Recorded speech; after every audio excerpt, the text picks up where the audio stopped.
Hi, and welcome to Sparking Everyday Discipleship, where we discuss discipling our children, starting important conversations that will help them to grow in their faith and to follow Christ with their whole hearts. I'm Terrie Hellard-Brown, your host, and I'm doing things a little bit differently today. One of the questions I get asked quite often is how to teach apologetics to our younger children, starting when they're toddlers. I could tell you a lot of pointers on that, but the best advice I can give you is to simply go to Foundation Worldview. This is the organization that Elizabeth Urbanowitz started. She's been on our podcast a number of times, and her material is so easy to implement. She gives you so many good pointers. Even if you don't buy her curriculum, if you check out her website, she has podcasts and blogs and all kinds of resources available there that will bless your family and that will help your children. And she does have curriculum that starts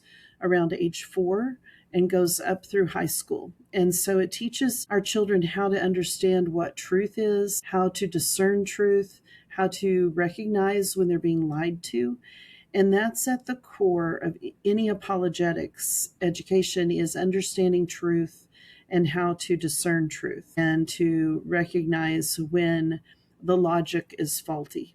And so I can't recommend her organization more. I think it's amazing. I think she's amazing. She's brilliant. So check that out, Foundation Worldview. And I believe you can still get a 10% if you put in the code. I will have that in the show notes. Spark10 would give you a 10% discount. They may have discontinued that. I'm not sure if that's still available, but you can certainly try it out and see if they'll give you that discount. The second question I wanted to talk about today is, so many parents ask me, how do I know if I'm doing enough, or how do I know if I'm doing a good job? And they're especially often referring to their homeschooling, but in general, how do I know if I'm being a good parent? And this is such a heavy question because I know it carries with it a lot of fear and guilt and concern. And we see that our children may be floundering in one area or another. They aren't thriving as much as we would like them to. And our expectations are not being met. And so we start to question our ability as a parent and how are we doing. So I want to just talk about how we can kind of evaluate that, what we should be looking for, and how we can give ourselves a break as far as not torturing ourselves and expecting too much from ourselves or from our children. One of the first things I do when I think of how am I doing as a parent is look at my children. Are they happy? Are they thriving, at least overall? Are they growing in their understanding of Jesus Christ and what it means to follow him? Are they learning to be more independent in their skills, whether it's bathroom skills or kitchen skills or just doing their homework? They should be learning to be a little more independent, able to self-motivate and self-direct. We basically should be working ourselves out of part of our jobs as parents. I look to see if my children are content or happy and if they are thriving overall. If that is happening, then we are doing what we need to do. The other thing, of course, is always we can pray and ask God to open our eyes and to show us where we need to improve, where we're falling down on the job, where we're maybe neglecting something we're not seeing clearly, something that we need to deal with, because God knows all and he is the perfect Father. And so he can open our eyes to things that we may need to address or deal with in our families. That would be the second thing, is to pray. If we see red flags in our children's lives, so if, for instance, the sibling rivalry has become rude and almost abusive toward each other, that's a sign that something's not right, that something needs to be dealt with. And so we don't want to ignore that. We want to address that. And if we're willing to address the tough things that come our way, the challenges, the hard questions that pop up, and we don't ignore that, then we're doing a good job. The problem is sometimes we get so tired and so overwhelmed that we just start letting things slide. And that's when we run into trouble. And that's when we have difficulties with our children and with behavior They aren't growing in maturity the way they should be because they're too consumed with their own sin, basically. I mean, if you've got two siblings that are just being hateful to one another, then there is definitely something there that we need to address. There's something, someone is feeling left out or unseen, or there's some sort of inappropriate, angry behavior between them, and we need to find out what's at the center of that. Sibling rivalry is normal. We know that there is that element in any sibling relationship when they are young, but it should not turn into a hate-filled interchange. It should not be that violent or volatile. I think when we start seeing that, then we know there's some need, there's something that we're not addressing, some need that's not being met. So we want to be aware of that and to address it. I would begin with my children by having a conversation. I would first of all let them know that it is not acceptable for them to be truly hateful toward one another. That's just not acceptable. It's not going to be tolerated in our home. We speak with respect. Every person, is worthy of respect, and we need to treat each other decently. If there is a problem, we address it with respect and with integrity. We don't go to name calling, but we look at the problem and deal with the problem. And then I would honestly talk to them, depending on their age, of course. Ask them what's going on. Ask them why they're so angry and hateful toward one another. But until we have that conversation, we just keep blaming them or accusing them without knowing the full story. And so we need to find out what's at the root, what's causing this, why are they suddenly at each other's throats all the time, and help them to learn better ways to deal with it, better ways to cope, and to have compassion for one another, recognizing that they're still going to have these conflicts, that part is normal, and it just is a part of growing up. But the lack of respect and the hateful attitude does not need to be there.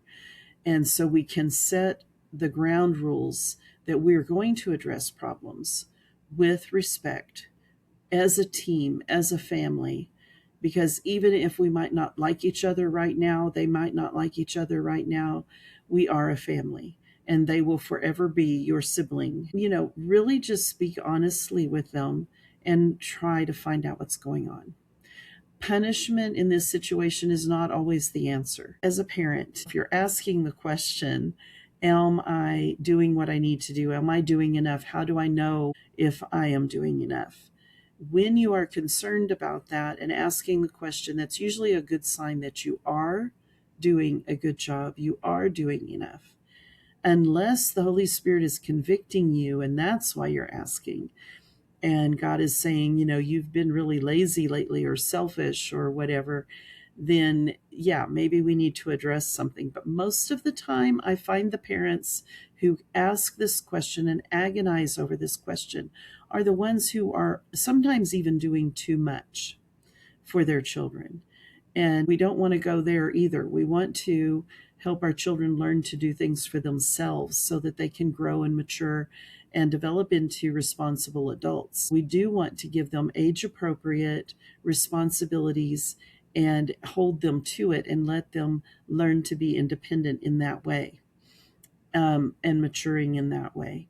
Recognize if you're asking the question, most likely you are being a good parent and you are doing a good job. But if you're doing too much or the Holy Spirit is convicting you of something, respond to that and pay attention to what is going on with our kids. Take the time to sit down and have those hard conversations and just check on them. See where their hearts and minds are. What are they thinking? What are they seeing in the family dynamic? Why are they feeling, if you see anger, why is there anger? If you see apathy, why don't they care? What's going on? And don't be afraid to ask what's going on. Even if they can't answer, keep digging a little bit and try to figure it out. We just have to be detectives sometimes and find out what's really going on with our kids, especially if we're dealing with mixed needs, where we've got some who are dealing with ADHD or autism or some sort of learning difficulty, and they're struggling, and then the sibling feels left out who's neurotypical. because we're spending so much time with the neurodivergent child. We just need to be aware of those things. And it's kind of a barometer for us to kind of see if we are giving each child the time that they need. And that's the thing. Every child has different needs, different amounts of attention that they might need to feel seen, to feel loved. For instance, if one of your children, their love language is affirmations, and you haven't spent much time talking to them, then they're going to feel like you don't love them. So for them, they need to hear from you. They need to hear your words. Or if it's physical touch, they need to be hugged and patted on the back and just touch their arm when you're talking to them and connect. So find out what speaks to your child and how it will help them to feel seen and heard and love. So those would be my pointers for that question. If you still feel that there's something not quite right, your family culture is not what you want it to be, there's no real peace in your home, then ask God for wisdom. Ask Him for discernment. Is there something in your relationship with your husband? Maybe you are struggling through something and the kids are sensing that. They may not know what it is. They may not know why they feel uneasy or insecure, but our children need to feel secure. And so maybe that's what we're sensing as we're asking this question. Now, if this is about homeschooling, I want to recommend a book to you. It's by Nathan Ritter, and it's called You Can Homeschool. You can buy it on my website. It's only $10, and it is an amazing handbook. It's just full of practical ideas to help you be better as a homeschool parent. But when we're homeschooling, sometimes we may not know the subject well, and we're learning along with our child, and that is fine. There's nothing wrong with that. Another thing I get asked a lot is, what if my child is a reluctant reader or has a learning disability and can't read well? How can I help them stay caught up? Especially they start asking this when their children are in junior high and high school. And so the advice I can give you there is, yes, have them read. We have to keep working on their reading ability. We want them to be equipped. We want them to be able to read. If they're dealing with dyslexia or dysgraphia or any of those difficulties, they still can master it and move ahead. But we may not be able to do it at the same pace they need to in order to finish all the curriculum they need to do. And so at that point, we shift gears on some of our literature that we're reading. We may have audiobooks. We might watch a movie. Make sure it's a good movie. If you're doing Shakespeare, there's some really good ones out there and some really terrible ones. Well, I don't think they're as good. Sometimes they adapt a little too much from the original. I prefer to see the original play the way it was intended. But, if you're going to show movies, make sure they really follow the book and they do an excellent job, that they stay true to the message of the book and what the book says. Back in the day when Hollywood was really gaining ground and they made a lot of movies from different books in literature, and one I'm thinking of is The Good Earth by Pearl S. Buck. That book is a very interesting book, shares a lot about traditional Chinese society. And when Hollywood got a hold of it and made the movie, it was during a weird time in Hollywood. This is a story based in China with Chinese people. There was not a single actor in that movie, I think, that was actually Chinese. And, we would never do that today. But this was back in the late 30s, I think, when they made this movie. Maybe it was 40s. And there's no Chinese actors. They totally changed the plot of the story to give it a romantic twist at the end that was not in the book. It goes against the culture and the point of what the author was trying to portray. I think they really did a disservice to the book. So I wouldn't recommend that movie. I've shown it once in one class one time, and I told them they were supposed to look for the differences between the book and the movie, and that was part of their test. So there was a purpose behind it. Just be careful with the movies we choose. But there is absolutely nothing wrong with having your child listen to an audiobook, follow along in the book if they want to. It will help them with their reading. to follow along in the book while they're listening to the book, or read the book aloud together as a family. They're still getting the story. They're still able to do literary analysis. They're able to grasp the value that they needed to get from the story. No one said they have to read every single thing. As their homeschool parent, or even a school parent, can advocate for a child if they're in school and have them tackle the reading in a different way if they are struggling. There's nothing wrong with that. So think of that with your other subjects as well. There might be some things like for history where you can watch some documentaries and get the same information that they're supposed to have. We can be creative and we can help our children succeed by giving them those options. So I hope that helps. Most of us, when we're parenting and when we're homeschooling, we might run into trouble in high school, but up to high school, we usually are able to teach our children well.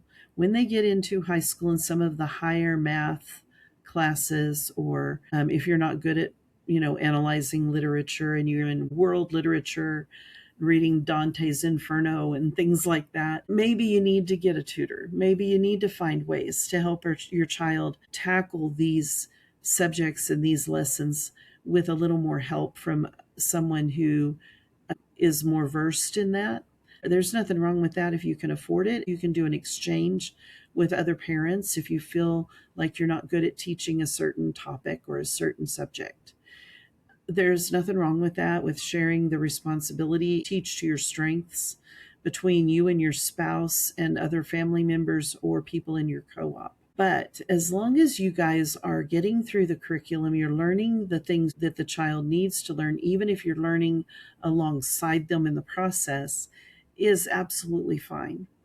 And the thing is, if you are a parent who is conscientious and has their child's best interest at heart, and your desire is to see them succeed, you're doing a great job and you're going to get there. Again, look at how your children are acting. What emotions are you seeing from them? If we have some red flags, we don't want to ignore them. We want to address them. And then we can move forward and know with confidence that we are doing the best job possible. I will tell you, we're never going to do a perfect job as much as we want to. We're going to fail. We're going to mess up. And we're going to have to apologize when we do. We've all done those kinds of things. And parenting is just life, and it is hard, and there are challenges. But if we keep seeking God's wisdom and we keep talking to our children and having difficult conversations with them when we need to, we're going to be okay.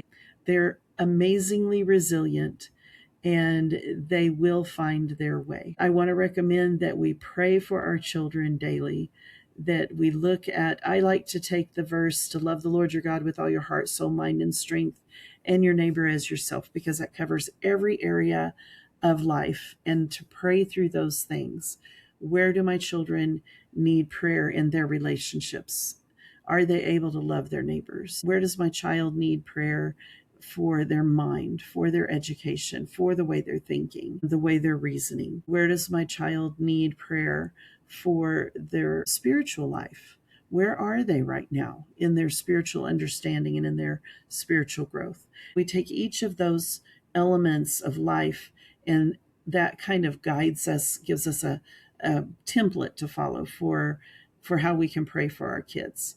And so that helped me a lot, and that's what I recommend. If you have any other questions, I want to do more of these episodes where I do answers to some of your questions. Please put those at the bottom of the show notes. There's a place for comments, and I will try to address at least a few questions every now and then on this podcast. I love getting questions from parents, so I know where you're at, what you're thinking about, and how this podcast can meet your needs more. So I hope this has blessed you, and I pray that you feel empowered and encouraged as a parent, and that we can help equip you as you are trying to disciple your children, and that you'll have those important conversations with the children in your life. God bless you and have a wonderful week.